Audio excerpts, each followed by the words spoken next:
Okay. After Very all, good. after all these years.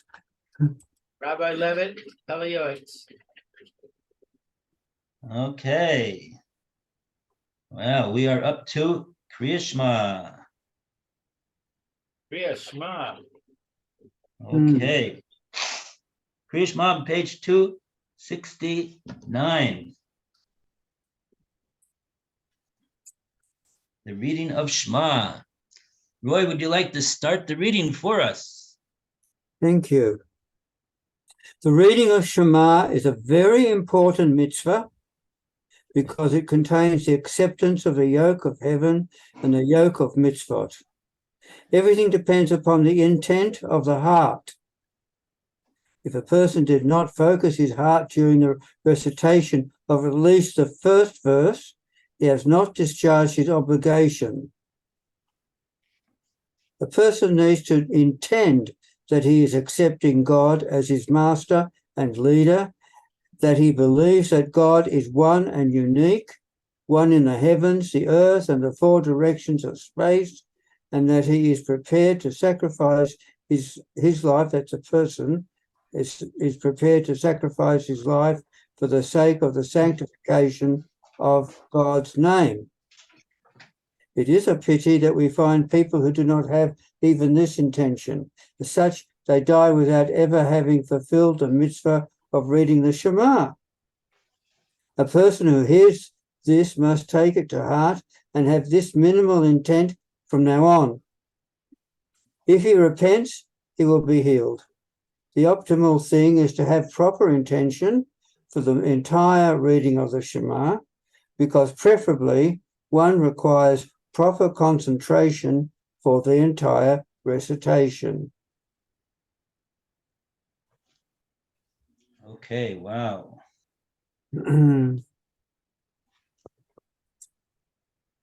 What happens if you didn't have that intent, but while you were reading, you realize that you should have, and so you come into the last few words of the Shema and you realize that you should have the proper intent, and so for those words you have it?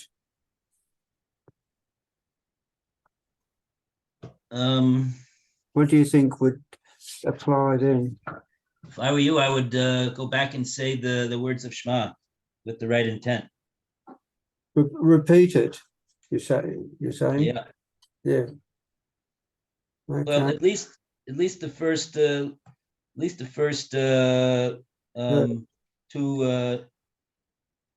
sentences. The first two sentences. Yes, in other words, Shema Yisrael and Baruch Shem. Right. Because those are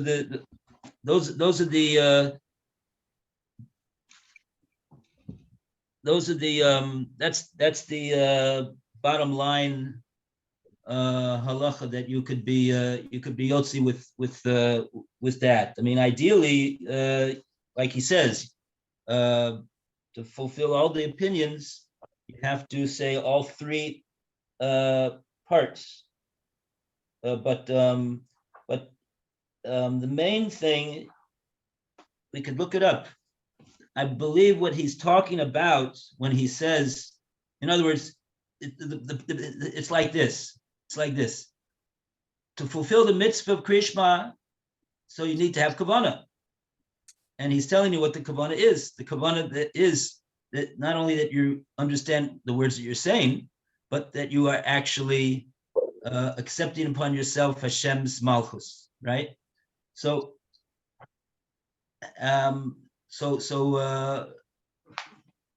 what portion of the Kriya Shema has to be said with that intention?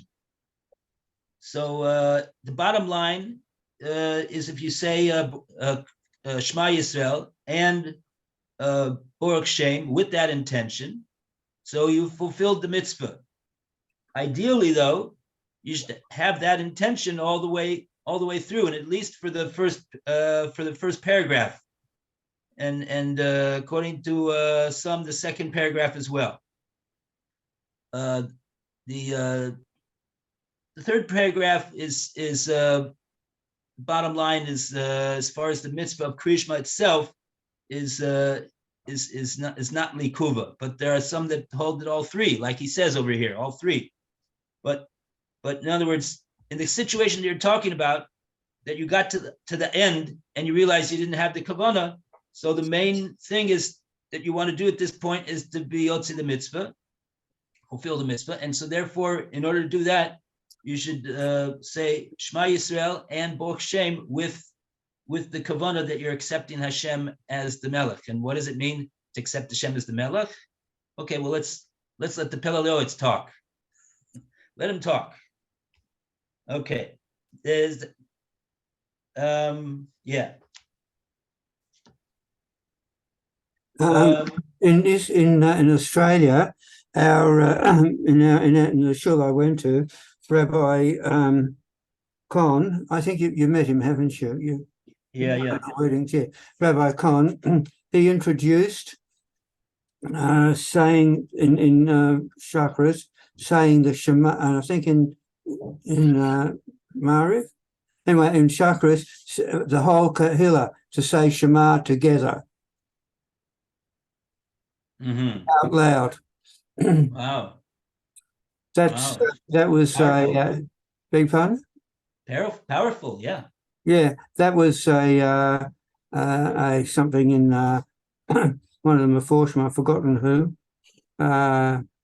said we should do that, or din, or I don't know. Anyway, it was some reason there. But at first it was, when we first started doing it, people were a bit, sort of reticent and not all together. But eventually we said it together as a kehila with Achdus. Very good. The Achdus, which reflects the Yichud Hashem. So I now miss that.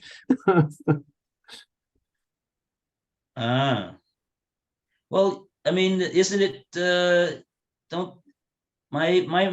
Generally in most kehilas that I go to, I don't know about all of them, but the Chazan, he says the last two psukim of the last two sentences of the Birkas Krishma out loud, so that he's telling you, okay, we are now, Baruch Atah Hashem, Ohev Amo Yisrael, or whatever the last pasuk, whatever the last sentence is, and then he says out loud, Shema Yisrael. So everybody, as far as as long as they're up to that place in their davening, hopefully they're not too far behind. I'm not behind. Most, it's not the same. It seems to me not the same. Okay. No, it's not the same. No. What do you do when somebody's behind?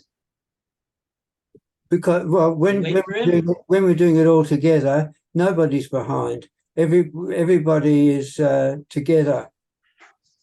Oh, you know what?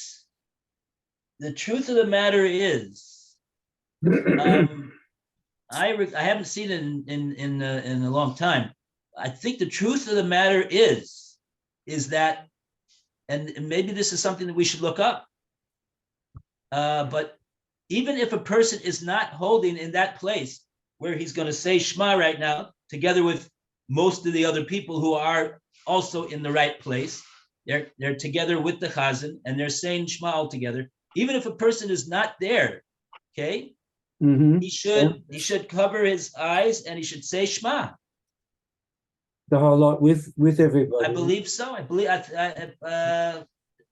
have to take a look in the Shulchan Aruch and confirm. But I believe that is I believe that the Shulchan Aruch does bring that. So that would reflect Rabbi Cohn's idea. Even if a person is not holding in that place, everybody at that time has to be aware of the fact that the Chazan is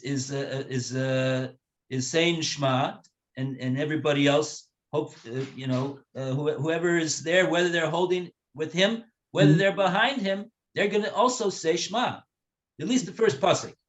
Well, it is said that I think that if you don't say it together with the Kehillah, then you haven't said it. Well, you have said it, but that's one of the a mitzvah that you haven't done. Say together with the Kehillah is a mitzvah. To say it is a mitzvah. So if you said it, if say time come for saying Shema, the Kehillah says it, but you don't. But you say it half an hour later, right? So you said it before it's too late to say it. You've said it, but you haven't said it with the Kehillah. So you get 1 out of 2. I'd be interested in hearing your analysis of this, Rabbi, because I learned differently. I learned that the most important thing is to start the Shemona Esrei with everybody else. Yeah, no, we're talking about the Shema here. From other people, then you should daven it at your speed and try to synchronize it so that you get to the Shemona Esrei with them, which means you would not get to the Shema with them. Mm. No, that's something else.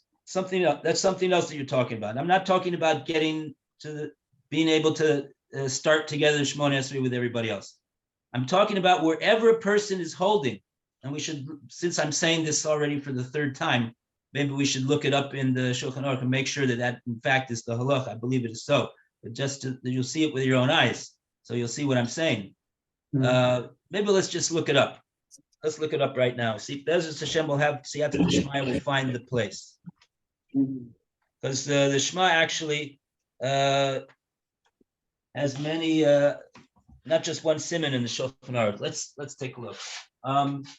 Those that have Kitzur Shulchan Aruch, okay, I'll bring that also. We'll see.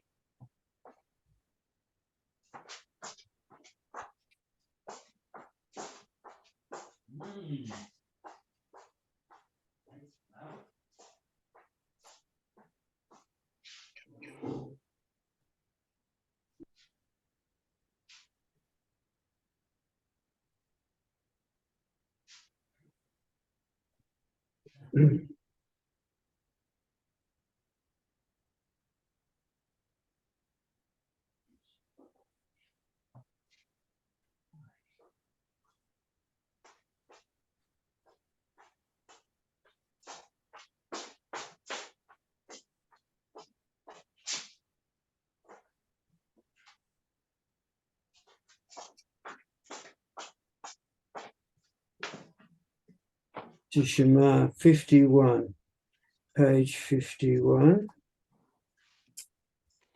45.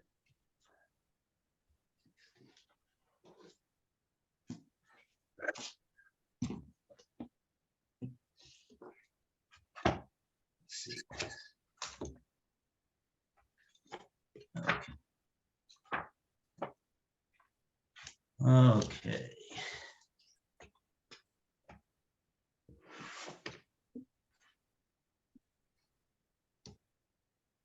Okay, now what he is, what the Pele Yoetz or the printer, whoever it is that puts in the Mar Makomis over here, I would imagine that it's not the Pele Yoetz, because he would not make him.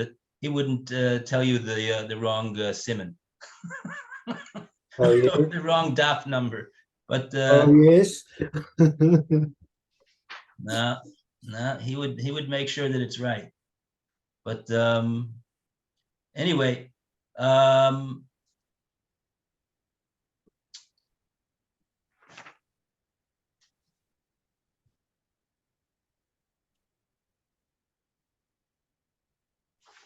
okay. I mean, there's many things over here to look at. As I say, he's quoted over here to look at Simon Samach. The truth of the matter is that the halachas of Kriya Shema start 2 simanim before that in Nun Ches, and they go. All right, it doesn't. Not gonna. I don't want to scare you.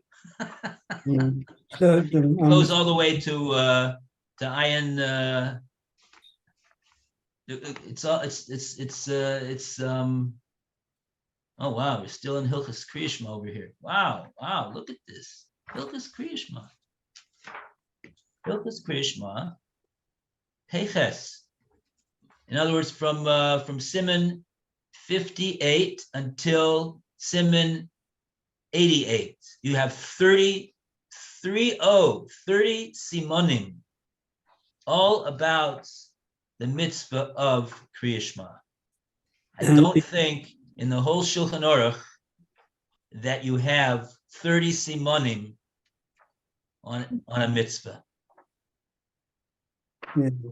So that gives you an idea of how important it is to say Kriyishma. If you're looking at the Kurtas Shulchan Aruch, that's you can't see what I'm holding up. Rabbi Solomon Gansfried, it's page 53, and it goes on for quite a few chapters as well. But it also includes saying the Shema Esrei after that. It's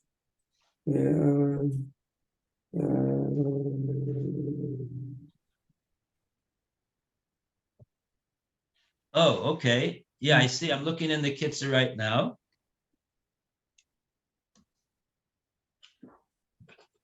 Let's see here. of the first volume, of course. Yeah.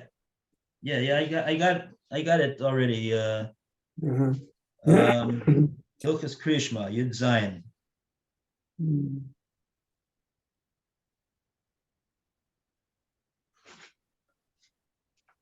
It doesn't say anything that I've seen about the mitzvah, about it being a mitzvah, or have I missed it? Okay, so in the it says over here in the Kitzur Shulchan Aruch, Kodem Shiaschil, before you start to say Kriyishma, Yechavein Lotzeis Mitzvahs Kriyishma, Shitzivanu HaKadosh Baruch Hu.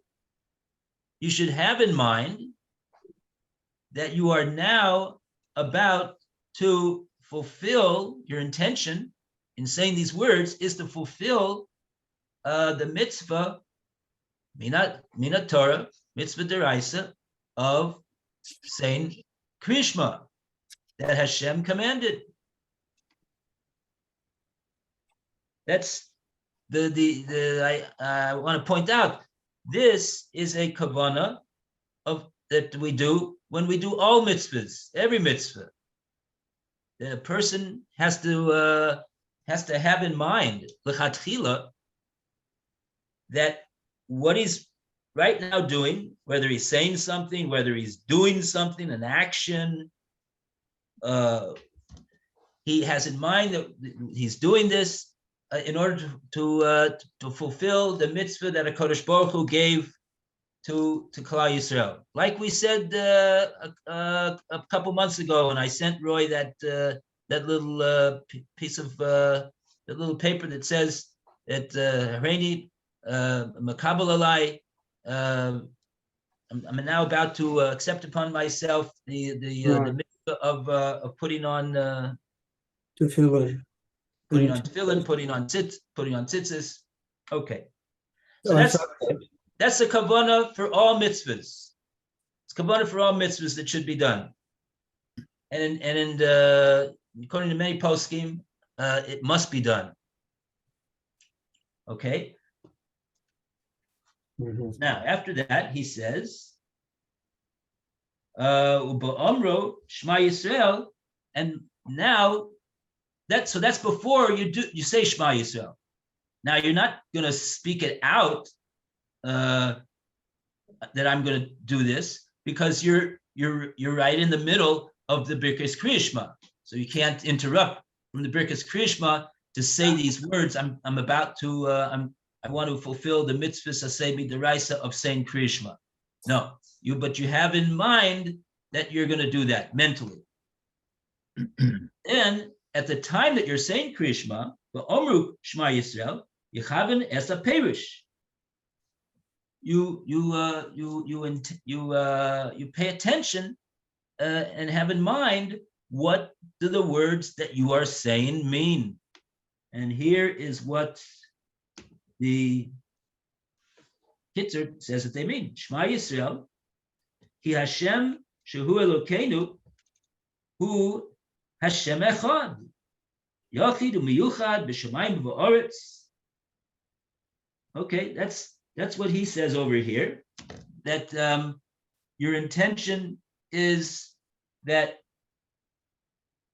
Shema Yisrael. Shema Yisrael is where we Shema here means to accept, not just to listen, but to accept upon oneself. You're a Yisrael, and everyone else is a Yisrael where you are. That Hashem,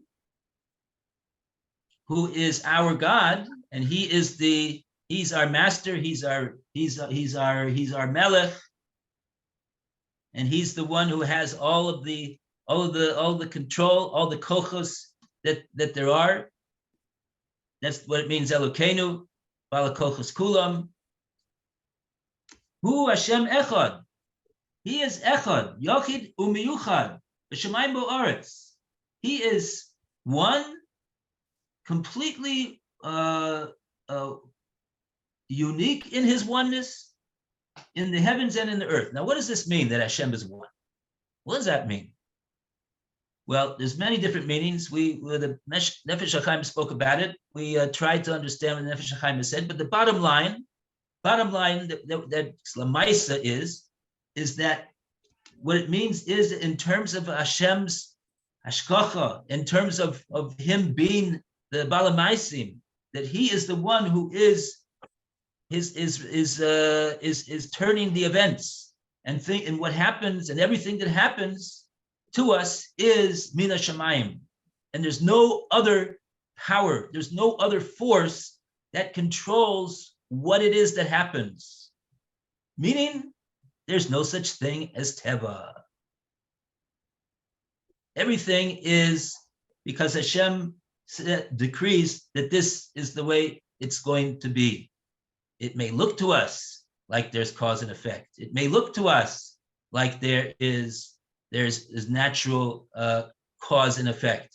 But really, Hashem is Echad, and that's what that means. Hashem is Echad. Okay. Now,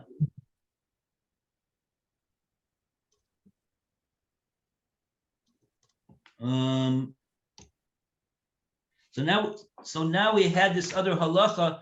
What happens if somebody's not holding in that place? Let's say he's in the middle of Psukkah de Zimra, or he hasn't caught up to them yet. He's just at the beginning of the Birkas Krishma. The Birkas Krishma, Yoetz Or Vorei Choshech, is the longest bracha that there is that we say. And so it takes a long time to say that, and sometimes they say it quite fast, and the person could find himself that he's not there with the Krishma at the time. What does he do? What does he do?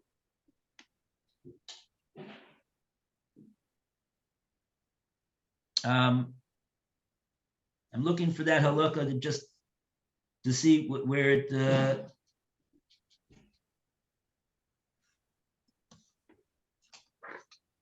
If he quotes it over here.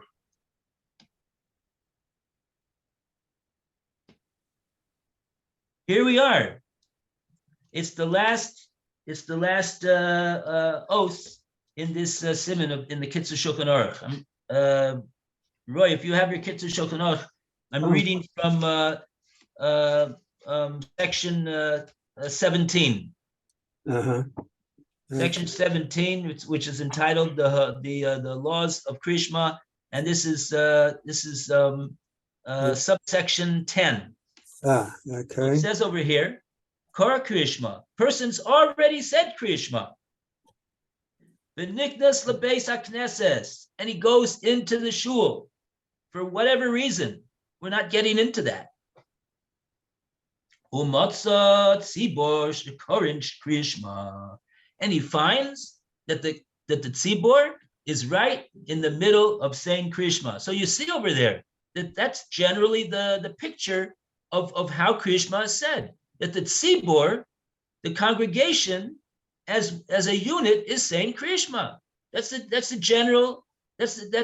generally the way it works. Mhm. Now, is there such a thing as Kriya Shema b'tzibor, like there is Tefillah b'tzibor? And if you don't say Tefillah b'tzibor, you're not Yoetz Tefillah b'tzibor. You just Yoetz Tefillah, of course. Is there such a thing by Kriya Shema?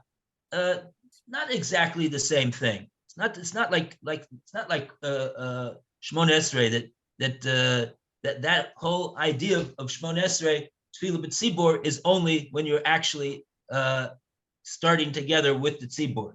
But here's a person, he's already fulfilled the mitzvah of Kriya Shema, and for whatever reason, he's going into the shul, and he finds that the tzibor is saying Kriya Shema. The congregation is saying Kriya Shema as a group, as a congregation. What should he do in that situation? Sorich likros imohem kol Kriya Shema, he says. That's the Kitzur Shulchan Aruch. Wow.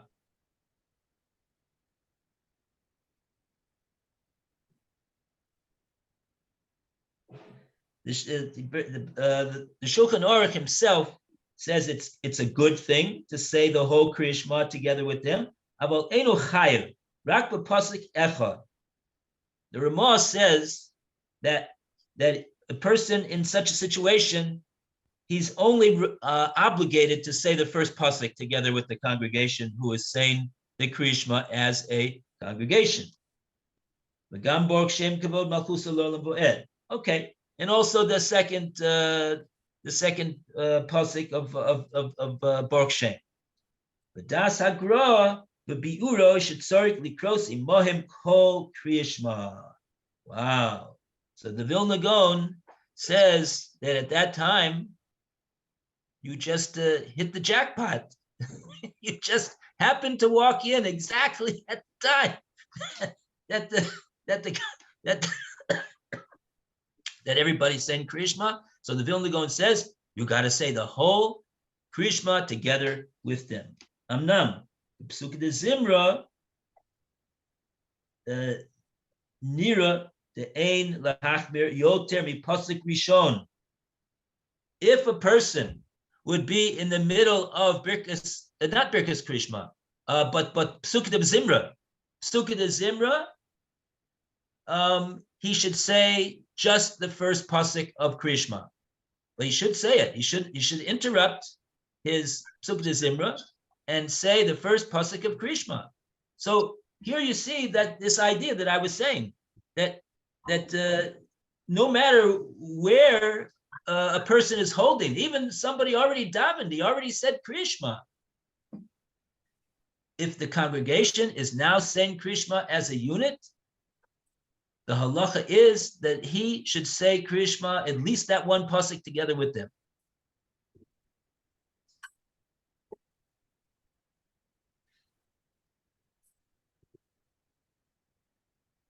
Okay.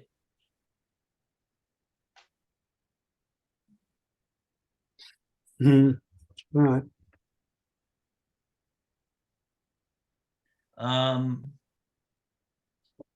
Now,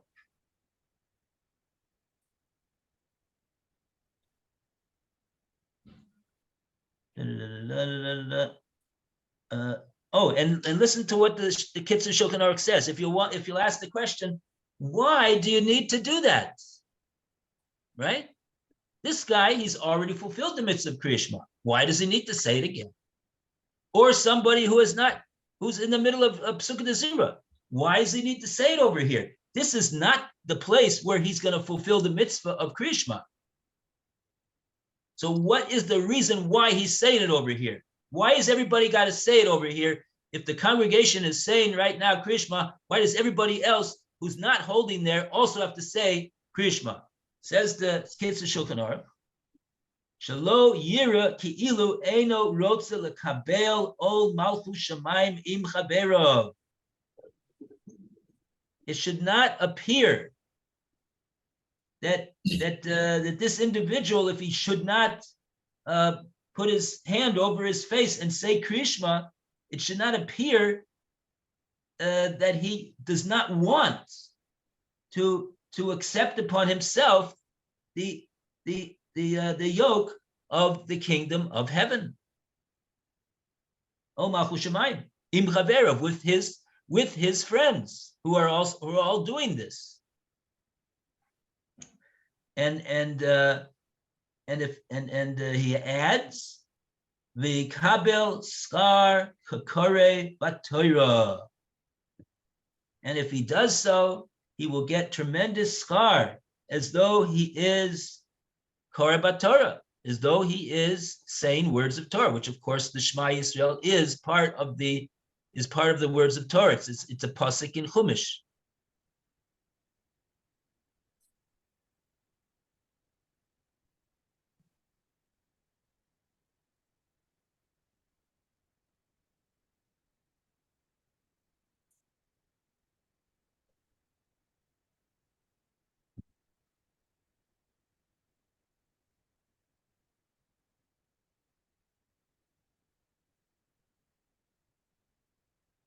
Okay, so there's that halacha that I was looking for to tell you. Well, thank you. Okay. And now, do we have any time left? Okay, it's 11:19. We have some time, and we go to Alan to continue the reading. The Kabbalists wrote on page 269, the bottom of the page, please. Kabbalists wrote that the level of intent a person has in the silent prayer is according to the intent that one has in the readings of the Shema. This is the meaning of the statement of our sages. Demons of damage, stay away from someone who reads Shema. The primary demons of damage are the ones who cause impairment to a person and confuse his mind during prayer.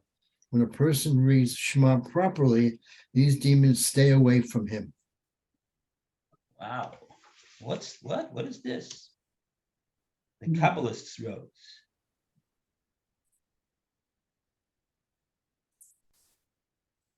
Wow, this is an amazing idea. Does it apply to all the prayers?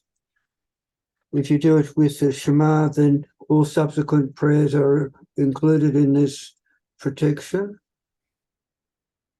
The subsequent davening. Well, it sounds to me like the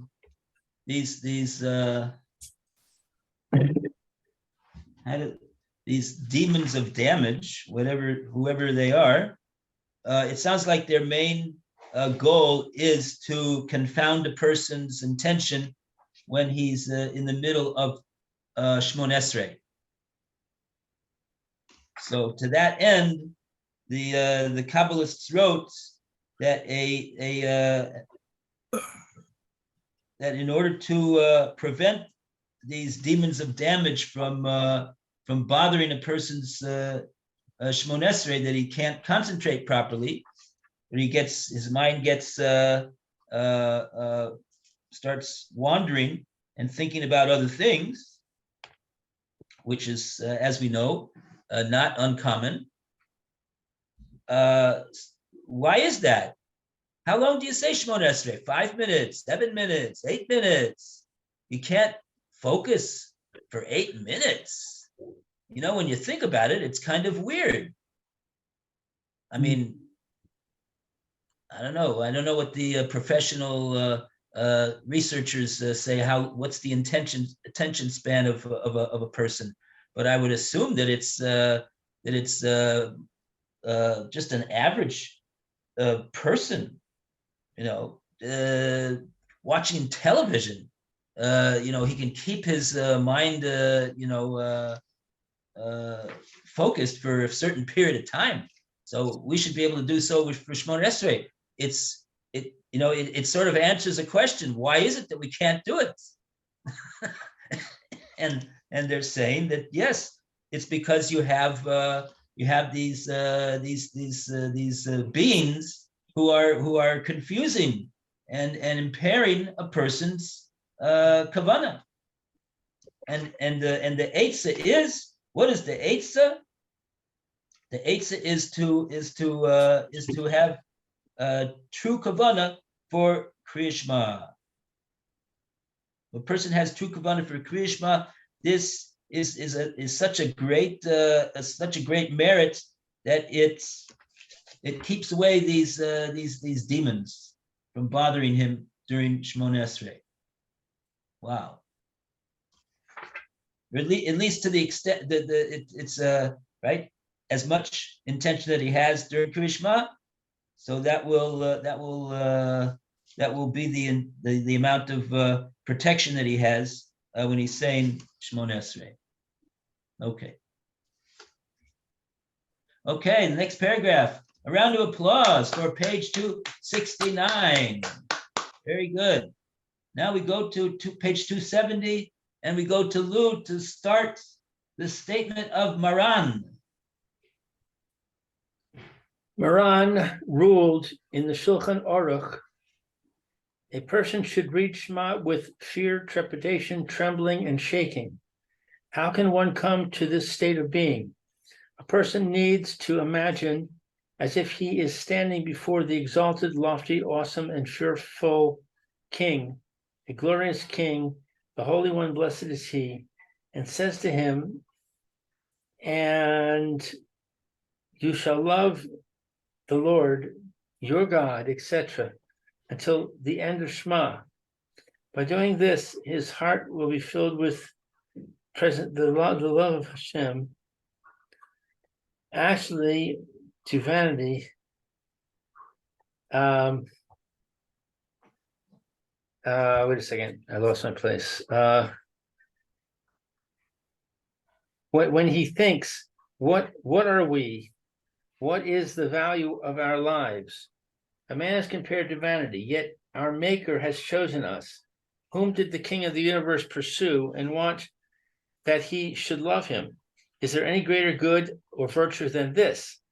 I explained that this is the meaning of the statement, and you will love the Lord your God with all your heart, and with all your soul, and with all your might. If you will ask, why should we love him?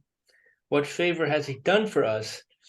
In response to this, God says, if it would only be like this, that these words which I command you, that I, the exalted King, desire from you, that you should love me.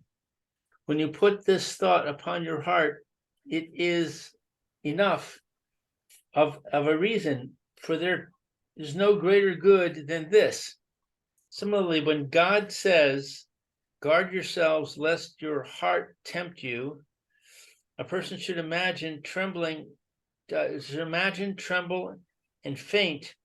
For my explanation has already been suggested that for every sin that a person commits, whether in thought, speech, or action, it is included in the category of, and you will serve other gods. For he serves his evil inclination and abandons the will of his Maker to perform the will of his evil inclination. Wow. Very powerful sentence over here. So he has the temerity to ask the question.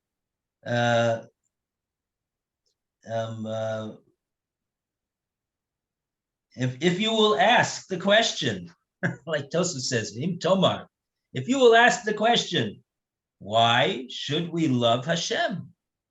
Right? It says, V'haftas Hashem Elokecha, and you shall love Hashem.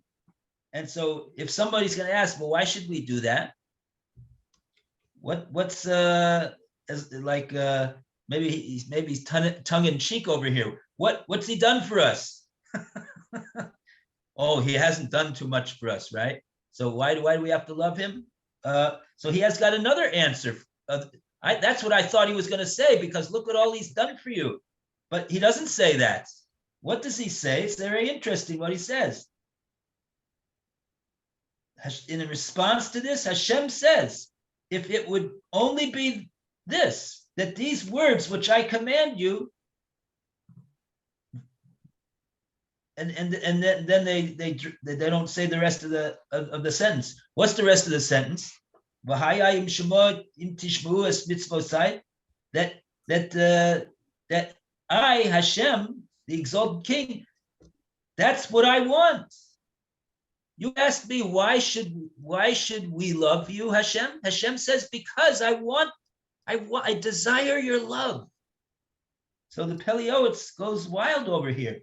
This is an incredible thing. Look who we are. We're just compared to Hashem, we're so small, so weak, so fragile, right? And Hashem is forever, and he knows everything, and he can do anything, and everything is in his control. And yet Hashem says, he comes to us, he's chosen us, and he says, I want you to love me. Isn't that amazing? That is really, really amazing that the Pele Yoetz is pointing this out. It's something that we should think about. And the Pele Yoetz is amazing over here, that when you put this thought upon your heart, that Hashem has commanded us to love him. He wants us to love him. And he says that's enough of a reason, because there's no greater good than this, that a person has this relationship. When a person loves someone else, that means there's a relationship over there. There's a caring over there. And so we want to please Hashem. We want to do what the one that we love wants and desires, and that's the mitzvahs. Okay. 11:30. Okay, we're out of here. We're ready to prepare for Shabbos.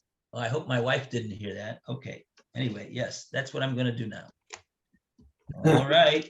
Shabbat shalom. Good Shabbos. Thank you very much, Rabbi Levitt, and see you, Alan, and see you, Lou.